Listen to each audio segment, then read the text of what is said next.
Aleluia. Amém, igreja? Saúde a igreja com a paz do Senhor. Vamos ficar de pé, amados, e lermos a palavra de Deus, o livro de 2 Crônicas, o capítulo de número 29. Amém? Estamos na abertura da celebração pelos 17 anos do Templo do Corpo de Cristo. E nesse primeiro dia de festividades, nós estaremos tratando dessa temática que se fala de avivamento. E nós vamos estar pontuando algumas características, amém, do verdadeiro avivamento. Glória a Deus. E para começar essa abordagem, convido os irmãos a lerem comigo 2 Crônicas, o capítulo de número 29. Glória a Deus. O versículo de número 10 e 11, em o nome do Senhor Jesus. 2 Crônicas, capítulo 29, versículos 10 e 11, que nos diz a palavra de Deus. Quem já achou, leia comigo. Agora me tem vindo ao coração que façamos um concerto com o Senhor, Deus de Israel, para que se desvie de nós o ardor na sua ira. Agora, filhos meus, não sejais negligentes, pois o Senhor vos tem escolhido para estardes diante dele, para o servirdes, e para serdes seus ministros, e para queimardes incenso. Amém, amados? Podeis sentar em nome de Jesus, em nome de Jesus. Bem, como já dissemos, a festividade começa hoje. O tema central dessa celebração é a igreja no foco de ser igreja, sendo obediente à visão celestial. Mas como teremos vários dias de celebração, hoje estarei tratando de características de um verdadeiro avivamento. O nosso ciclo de oração, que será no dia 16, terá como tema crendo como diz a Escritura. Nas quartas-feiras estaremos ministrando sobre a história das doutrinas cristãs, uma abordagem pedagógica que estaremos trazendo para os irmãos em nome de Jesus. Volta à temática, porque temos no dia 21 pastor convidado para pregar, pastor Gilmar Feliciano, da comunidade messiânica Luz e Vida. No círculo de oração do dia 23 estaremos tratando sobre a necessidade de andarem juntos conhecimento bíblico e a oração, porque o crente que só lê a Bíblia e não ora, ele fica muito crítico, e o crente que só ora e não lê a Bíblia, ele fica muito sensacionalista, não é? Então as duas coisas devem andar juntas. Continua a abordagem sobre a história das doutrinas cristãs nas quartas-feiras, como dissemos. Volta à temática do dia 28, encerramento, pois teremos a presença do pastor Sérgio, da igreja Amor de Deus, na Bomba do Emetério. Amém? Pois bem, amados, nós não vamos estar tratando de uma questão histórica do contexto do trecho que acabamos de ler, de 2 Crônicas, capítulo 29, mas queremos mais uma vez mostrar o que é a identidade do templo do corpo de Cristo e a motivação que eu acredito da parte de Deus em ter levantado essa denominação. Quero dizer uma coisa que já era para ter dito nas abordagens introdutórias que fizemos nos cultos retrasados, nos cultos passados e no culto retrasado dos domingos, que a denominação, ela é algo realmente novo. Estamos celebrando 17 anos, estamos já na casa da segunda dezena, não é? Mas a igreja, ela é milenar. Amém, amados? A igreja, ela é milenar. A igreja, ela existe a partir do momento em que é dada uma resposta positiva à revelação escrita de Deus. Igreja existe a partir de uma resposta positiva a essa revelação escrita de Deus, que é a Bíblia Sagrada. Talvez você diga, mas a Bíblia, pastor, é algo novo. Relativo à revelação de Deus, a Bíblia é algo novo de fato, mas a revelação de Deus transcende o período da revelação escriturística, digamos assim. Então, responder positivamente à revelação de Deus é que configura o ser igreja, para fazer jus ao que está escrito em Efésios 5:24, que ser igreja é estar sendo sujeito a Cristo. Amém? E é interessante pontuar nesta abordagem que o povo de Israel, que é um povo relativamente novo comparado às grandes civilizações, é um povo cuja a história existencial retrata o povo de Deus.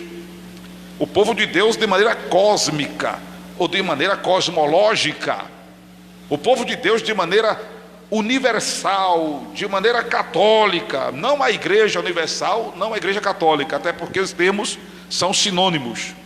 Ser católico significa ser universal, universal significa ser católico. Mas eu não estou me referindo às denominações, nem católica, nem universal.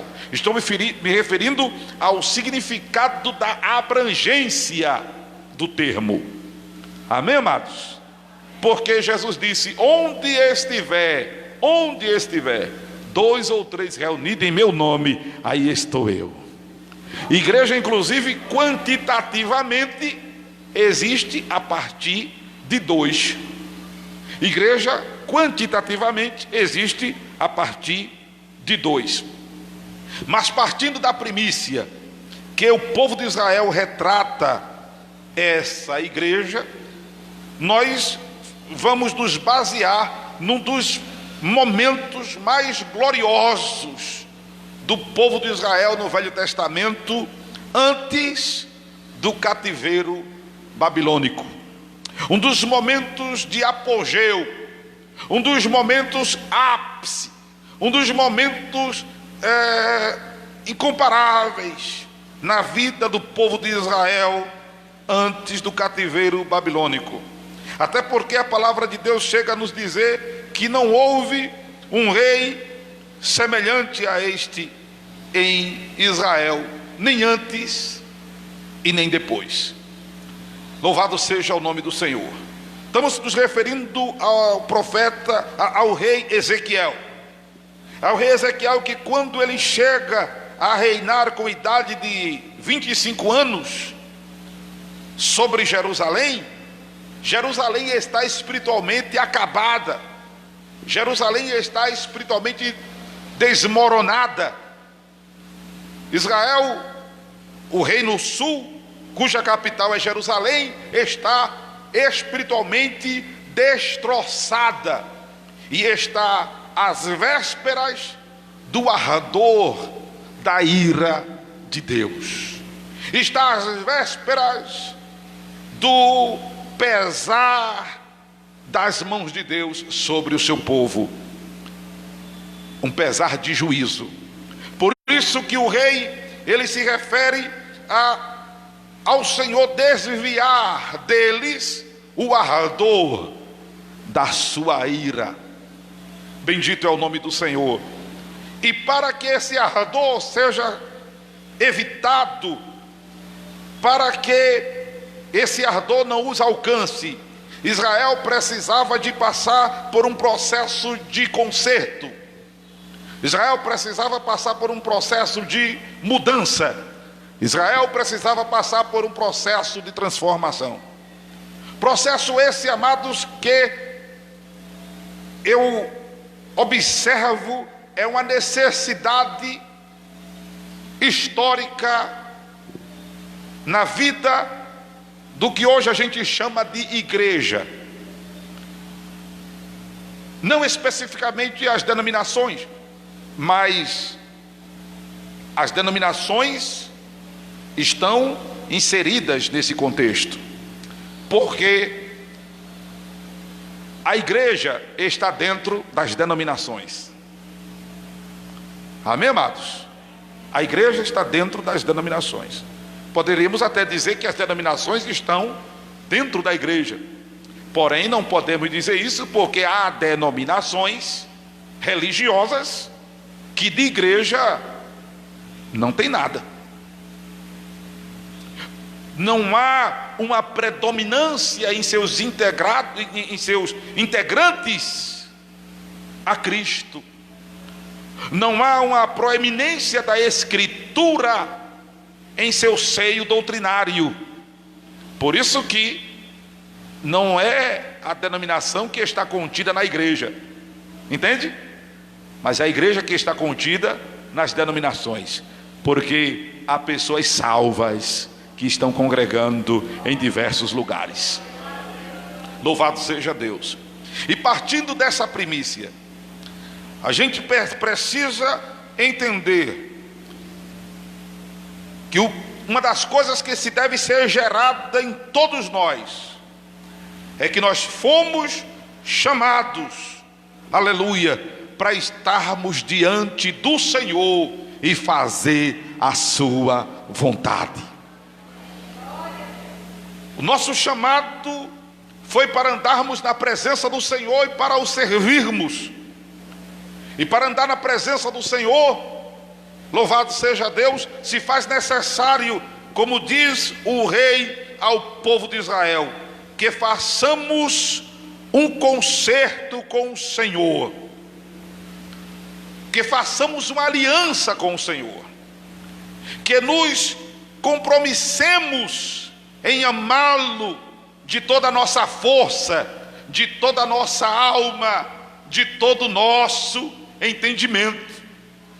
Quem quiser salvação, quem quiser perdão dos pecados, quem quiser que o diabo não tenha vez e voz na sua vida, quem quiser estar blindado de olho grande, olho gordo, mal olhado, catimbó, feitiço, bruxaria e coisa e tal, precisa fazer aliança com o Senhor. Amém, amados? Precisa fazer um concerto com Deus, precisa se determinar em servi-lo, fazendo a sua vontade. Louvado seja o nome de Jesus.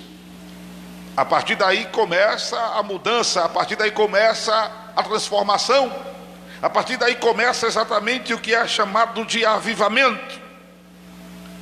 Um viver coerente, um viver fazendo jus a esta relação divina humana, a esta relação do ser humano com Deus. Amém? Louvado seja o nome do Senhor.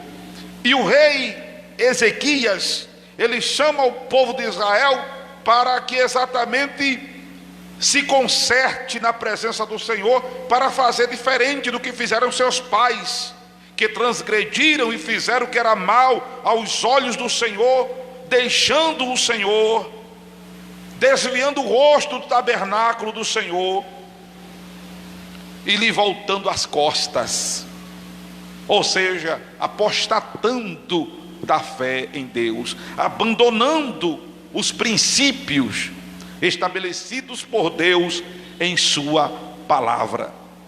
O povo de Israel fez isso, e com essa atitude de dar as costas para Deus, porque dar as costas para Deus, amados, não precisa ir muito longe, não precisa ir muito longe, basta simplesmente se desviar, ou desviar o rosto do tabernáculo. O tabernáculo era um templo móvel, onde a presença de Deus se manifestava no vão chamado Santo dos Santos. Então, desviar o rosto do tabernáculo era perder o foco em Deus. E quando nós perdemos o foco em Deus, começa o desmoronamento das nossas vidas. Lembremos-nos que quando, por exemplo, Jesus foi ao encontro dos discípulos, andando sobre as águas, os discípulos se assombraram, se assustaram, acharam que era um fantasma. Jesus disse para que eles não temessem, porque era ele quem estava ali. Pedro disse: Senhor, se és tu mesmo, manda-me ter contigo por sobre as águas. Ao que Jesus disse: vem. Aí Pedro sai do barco e começa a andar por sobre as águas. E eu entendo que Pedro estava andando sobre as águas, olhando para Jesus, indo ao encontro de Jesus.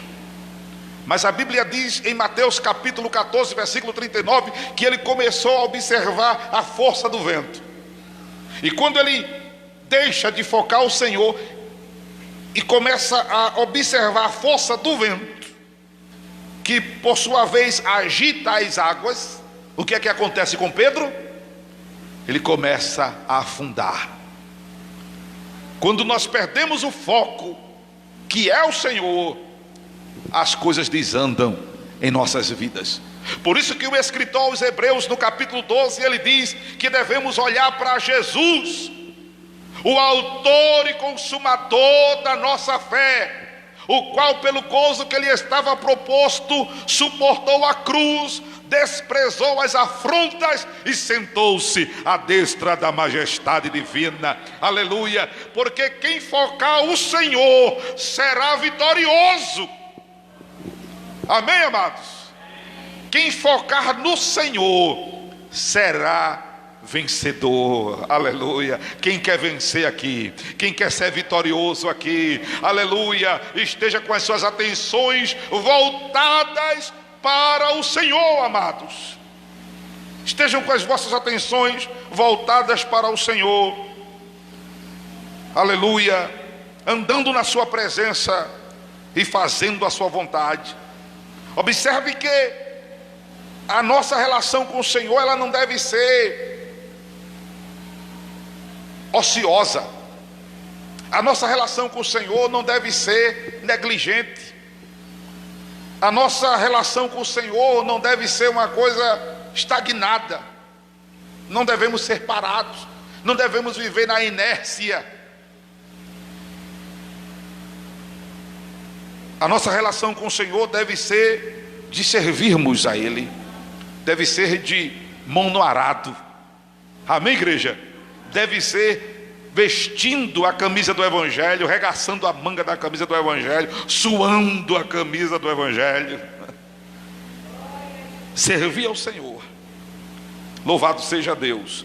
A expressão aqui queimar incenso, que é algo pertinente ao holocausto, que eram cerimônias de queimação. A única oferta que não era queimada no Velho Testamento era a oferta de manjares. Fora a oferta de manjares, todas as ofertas eram queimadas. E a oferta, ela simboliza para nós nos dias de hoje a devoção. Devoção que deve ser uma constante. Amém, igreja? Precisamos ser mais constantes na devoção. E quando o povo de Israel era devotado à devoção, sabe o que era que acontecia, amados? O Senhor mandava chuva sobre a terra, o Senhor repreendia as enfermidades, o Senhor tornava o solo fértil, o Senhor abençoava a sua fazenda, a sua produtividade. Aleluia.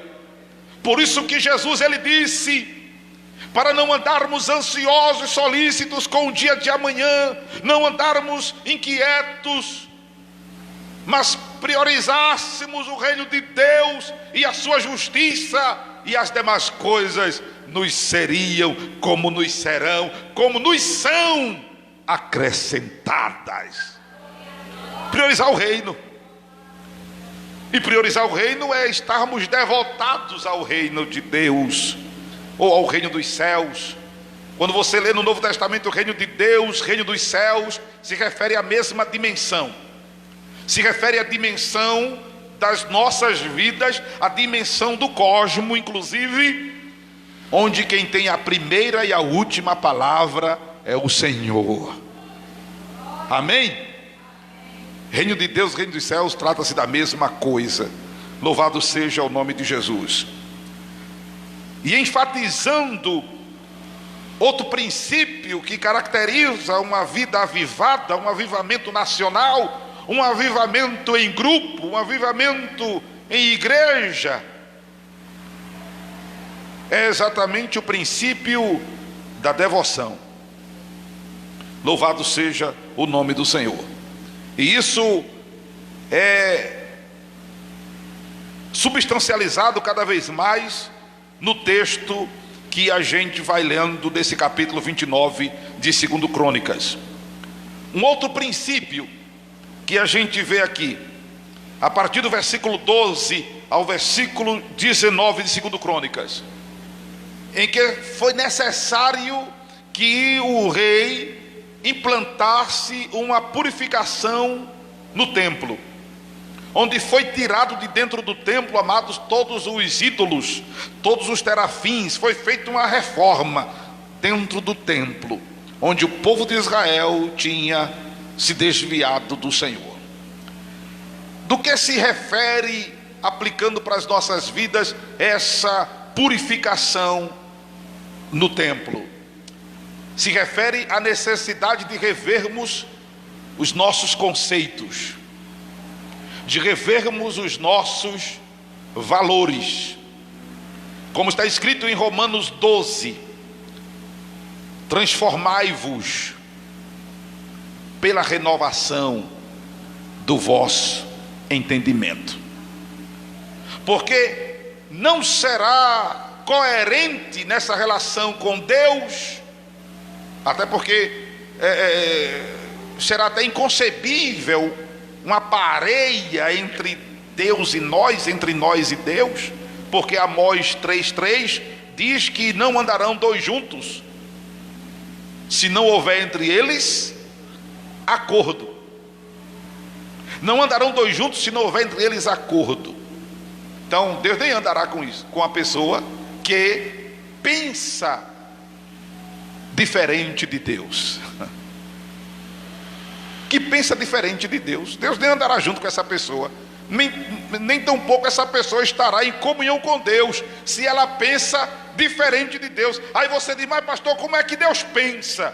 É só você ler a Bíblia, está aqui a revelação de Deus. Está aqui a revelação de Deus. Há uma necessidade de rever os conceitos para que haja inclusive coerência nessa comunhão,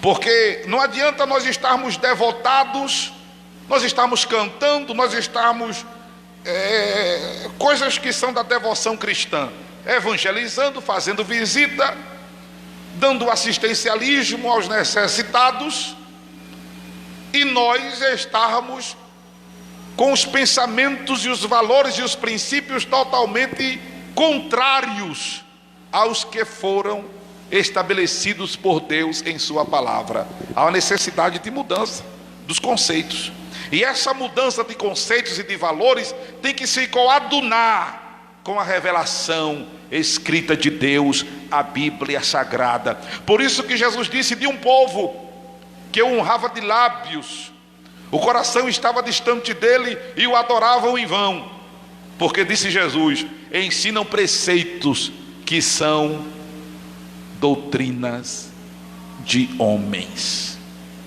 E aí ele é enfático quando ele diz que é necessário crer, como diz a Escritura, para que rio de água viva flua em seu ventre.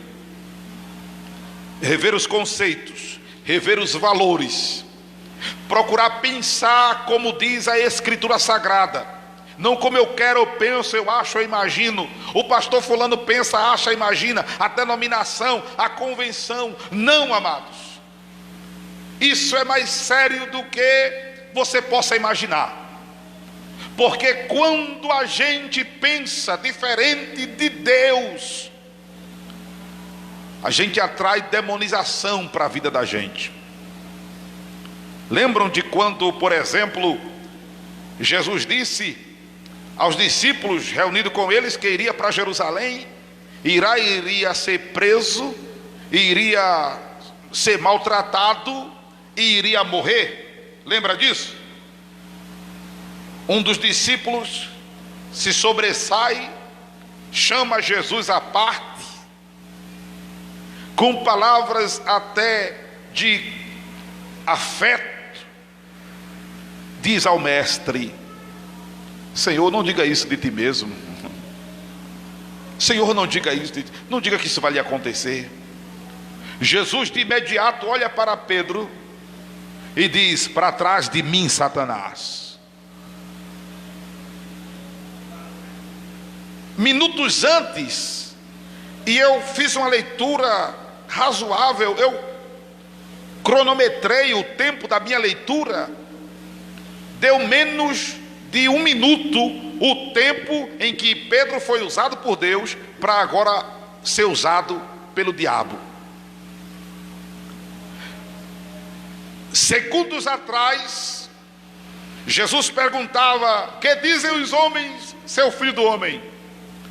Uns dizem que tu és Elias, outros dizem que tu és João Batista, outros dizem que tu és um profeta. Pedro é impulsionado e diz: tu és o Cristo, o Filho do Deus vivo. Aí Jesus chega para Pedro e diz: Pedro, eu te digo que não foi carne nem sangue que tu revelou, mas o Pai que está nos céus. Em menos de 1 minuto está Jesus dizendo ao mesmo Pedro: para trás de mim, Satanás. Sabe por quê? Porque Pedro está verbalizando algo que ele pensava contrário ao propósito da encarnação do Verbo. Pedro estava dizendo algo que contrariava o propósito da encarnação do Verbo, contrariava a missão de Deus ter se tornado homem e habitar entre nós. A missão foi de morrer por nós. Um pensamento contrário ao que Deus pensa é destrutivo, porque atrai demonização. Veja como é muito importante esse negócio de termos o cuidado de crermos como diz a Escritura, amados. Infelizmente, volto a dizer, dentro das denominações há muita gente perdendo tempo e há muita gente sob demonização, debaixo de demonização. Sabe por quê? Porque querem ser crente de seu jeito, querem ser crente de sua maneira, querem ser crente como acham que deve ser. E infelizmente alguns estão sendo induzidos a essa demonização, porque por sua vez há pastores hereges, há pastores mercenários, há enganadores, há fraudadores das santas escrituras. E crente em Jesus, ou seja, o verdadeiro cristão, ele não pode ser politicamente correto ou religiosamente correto, já que estamos tratando do segmento religioso. E o que é ser religiosamente correto, pastor? É aquela coisa de dizer: olha, falou de Deus, eu estou dentro. Falou de Deus, eu creio. Não pode ser assim. Não pode ser assim. Tem que procurar agir como agiam os crentes em Bereia, que examinavam as Escrituras, mesmo sendo o apóstolo Paulo que lhes pregava o Evangelho. Porque o mesmo Paulo, ele disse em Gálatas capítulo de número 6, que se vier um outro pregador do Evangelho, ainda um anjo descendo do céu, pregando um outro Evangelho, veja aí, sem ser o Evangelho que os apóstolos pregaram, o mesmo deve ser considerado anátema. Eu disse Gálatas 6, mas é o capítulo 1, do versículo 6 em diante. Versículo 8 precisamente. Mas ainda que nós mesmos ou um anjo do céu vos anuncie outro evangelho, além do que já vos tenho anunciado, seja anátema. E anátema significa maldito. Por isso que o templo do corpo de Cristo tem cuidado de ser doutrinariamente uma igreja bibliocêntrica. Por isso que temos o cuidado, amados, de pontuar aqui para os irmãos princípios bíblicos. Na quarta-feira passada a gente aprendeu que o princípio do partilhar, aleluia, ele é enriquecedor. Quem veio para a escola bíblica aprendeu isso mais do que nunca, que o princípio do partilhar, ele é enriquecedor, ele é prosperador. Quem quiser prosperar deve observar, entre tantos outros princípios, o de partilhar. Segundo aos Coríntios capítulo 9, versículo 11, o Senhor abençoa, enriquece para toda beneficência, amém? Aquele que faz com que graças sejam dadas ao Senhor. Bendito é o nome de Jesus, bendito é o nome de Jesus. Continuando nesse trecho, louvado seja Deus. Eu vou pular para o capítulo 31 de 2 Crônicas. Entre essas características de um verdadeiro avivamento, de uma vida que é o ideal de Deus, que atende à visão celestial, que gera obediência à visão celestial. Louvado seja o nome do Senhor. Versículo de número 2 do capítulo 31 de 2 Crônicas. Estabeleceu Ezequias as turmas dos sacerdotes e levitas, segundo as suas turmas, a cada um segundo o seu ministério, aos sacerdotes e levitas para o holocausto e para as ofertas pacíficas, para ministrarem e louvarem e cantarem às portas dos arraiais do Senhor. Também estabeleceu a parte da fazenda do rei para os holocaustos, e para os holocaustos da manhã e da tarde, e para os holocaustos dos sábados e das festas da lua nova, e das solenidades, como está escrito na lei do Senhor. E ordenou ao povo, moradores de Jerusalém, que desse a parte dos sacerdotes e levitas, para que se pudessem dedicar à lei do Senhor. E eu quero terminar aqui. Observe dois aspectos nesse trecho do versículo 2 ao versículo 4. Estarmos ocupados na missão que o Senhor tem nos confiado. Amém, amados? Estamos ocupados em nosso ministério.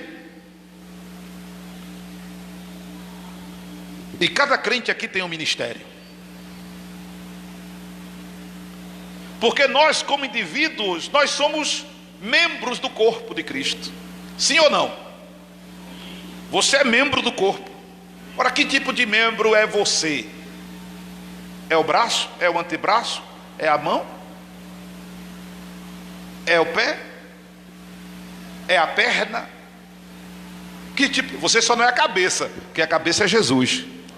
Você só não é o cabeça, porque o cabeça é Jesus. Você é daqui para baixo.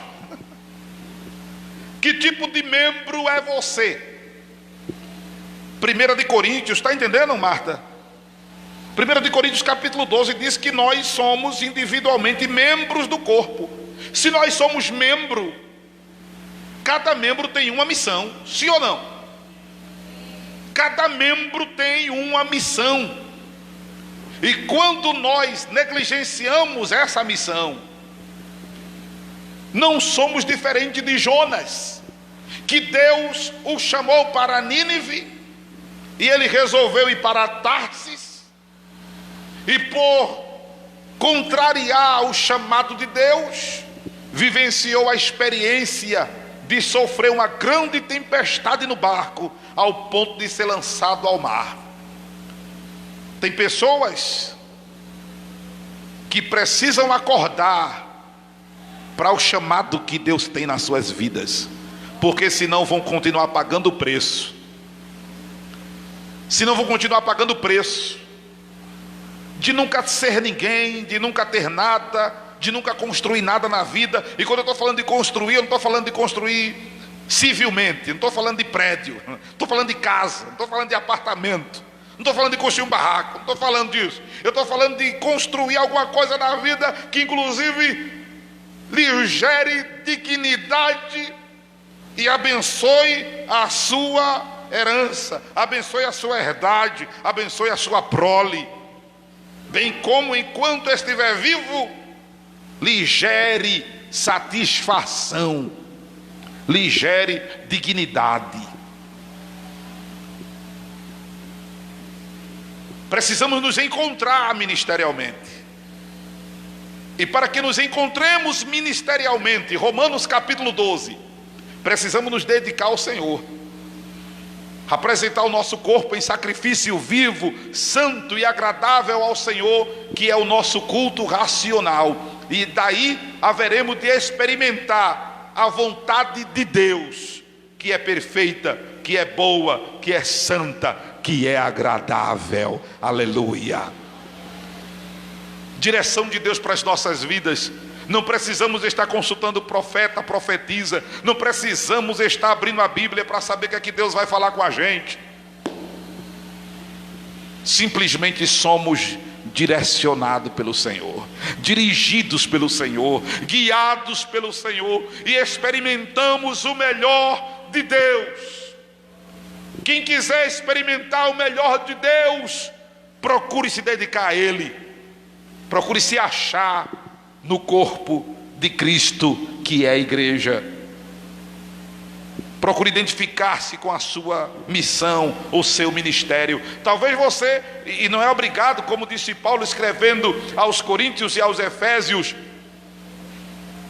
você não é obrigado a ser pastor, a ter que pregar em púlpito, a ter que pregar usando microfone, a ter que ser um cantor que grava CD. Não,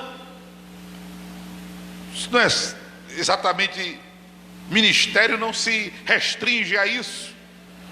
Há outras missões de Deus para você fazer.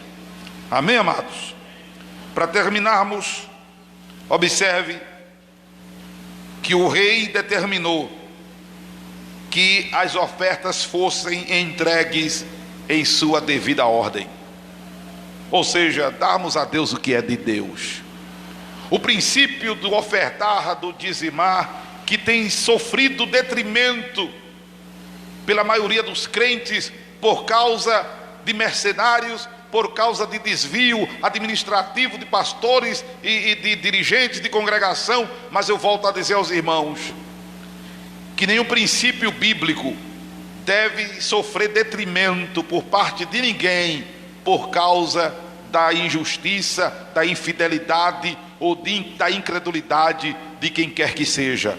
Romanos capítulo de número 3 nos diz a palavra de Deus. Romanos capítulo de número 3, versículo de número 3: por causa da incredulidade, pois que, se alguns foram incrédulos, a sua incredulidade aniquilará a fidelidade de Deus? De maneira nenhuma. Sempre seja Deus verdadeiro e todo homem mentiroso. Amém, amados? Pelo princípio, amados, de que cada um de nós haveremos de dar contas a Deus. Amém?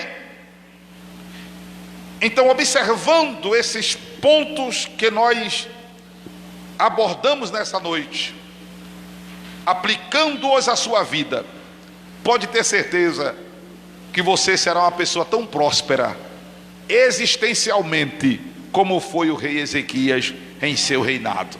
Amém? Louvado seja Deus. Que o Senhor, portanto, vos abençoe em nome de Jesus, em nome de Jesus.